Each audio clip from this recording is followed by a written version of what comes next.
નમસ્કાર, વાયએનએન ન્યૂઝમાં આપનું સ્વાગત છે. સમાચારમાં વાત કરીએ તો વડોદરા ખાતે કુદરતી મોત નથી એવી આશંકા સાથે મૃતદેહ બહાર કાઢવામાં આવ્યો. મૃતકની પત્નીએ જ તેના પુરુષ મિત્રની મદદ લઈને ગળું દબાવી હત્યા કરી હતી. જાણવા જોગના આધારે પીએમ કરાવ્યા બાદ હત્યા કરાઈ હોવાનું સામે આવ્યું. મૃતક યુવકના પત્ની અને તેના પુરુષ મિત્રએ ઘટનાને અંજામ આપ્યો. પત્નીએ રાત્રે ઊંઘની દવા દૂધમાં ભેળવી મૃતકને બેભાન કરી તેના પુરુષ મિત્રએ ગળું દબાવી અને હત્યા કરી. મૃતકના ભાઈને શંકા જતા મૃતદેહને બહાર કઢાવી અને પોસ્ટમોર્ટમ કરવામાં આવ્યું હતું. પોસ્ટમોર્ટમમાં કુદરતી મોત નહીં થવાનું સામે આવ્યું. ડીસીપી ઝોન 2 મંજીતા વણઝારાએ હત્યાના બનાવને લઈને માહિતી આપી. ઘટનામાં સામેલ મહિલા આરોપીની પોલીસે ધરપકડ કરી. મહિલાના પુરુષ મિત્ર તૌફિક અને તેના મિત્રની ધરપકડ કરવાની હજુ બાકી છે.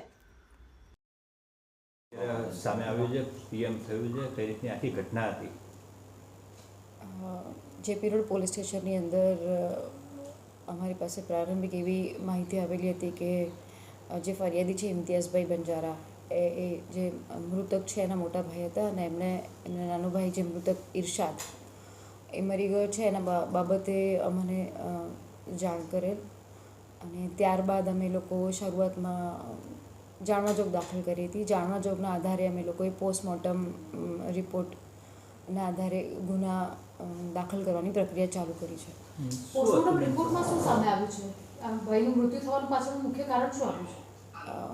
પરિવારજનોને એટલે કે આ જે મૃતક છે ઇરશાદ એના મોટા ભાઈને શંકા ગયેલી કે એનો નાનો ભાઈ છે જે મૃતક એ 30-32 વર્ષની ઉંમરનો છે અને એવું એને શારીરિક કોઈ તકલીફ નહોતી તો અચાનક આવું હાર્ટ એટેકનું મૃત્યુ કેવી રીતે થયું તે બાબતે શંકા ઉપજાવતા એણે એની પત્નીની એટલે કે જે મૃતક છે એની વાઈફ ગુલબાનો એનું વર્તન પણ જોતાં શંકા જતાં એને મોટા ભાઈએ અમારી પાસે આવીને આ અંગે જાણ કરી કે આ મૃત્યુ કુદરતી નથી મૃત્યુ પરંતુ અમને આ શંકા છે. રિપોર્ટ શું કહે છે પીએમ? આ બાબતે શરૂઆતમાં કાર્યવાહીમાં પોલીસે જાણવાજોગ દાખલ કરી હતી. એના આધારે પછી એસડીએમ અને મામલતદાર રૂબરૂ આ જે કબ્રસ્તાન હતું એની અંદરથી એને આ મૃતદેહ કાઢવામાં આવેલો હતો. મૃતદેહ કાઢી અને પેનલ ડૉક્ટર દ્વારા આનું પીએમ થયેલું. પીએમમાં આનું મૃત્યુ કુદરતી મૃત્યુ નથી એવી રીતના જાણકારી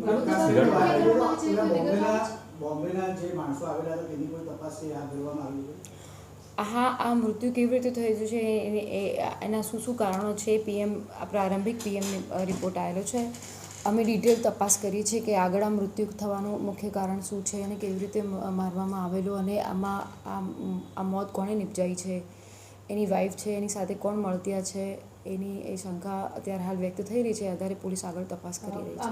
મૃતકની પત્નીની અત્યારે પ્રારંભિક પૂછપરછની અંદર એને કબૂલ્યું છે ખરું કે હા એની પ્રારંભિક પૂછપરછમાં એ કહી રહી છે કે એને એના પ્રેમી સાથે મળીને એના પતિની હત્યા કરવાનો પ્રયત્ન કર્યો છે. બેન ઘરની ગોળી કંઈ આપીને પછી આ કૃત્ય આચર્યું છે, સાચી વાત છે એવું કંઈ કબૂલાત? હા એ આગળ તપાસમાં અમે લોકો તપાસ કરી રહ્યા છે કે એને મૃત્યુ નિપજાવવા માટે એણે કયા સ્ટેપ કરેલા છે, કેવી રીતે એને માર્યું છે, ગળે ફાંસો આપ્યો હતો કે અત્યારે કોઈ દવા આપી છે કે એ તપાસનો વિષય છે. અત્યારે કેટલા આરોપીઓને આપણે અટક કરી છે ધરપકડ? અત્યારે હાલ જે એની પત્ની છે ગુલબાનો એને અમે લોકોએ એની અટક કરવાની કાર્યવાહી ચાલુ કરી છે.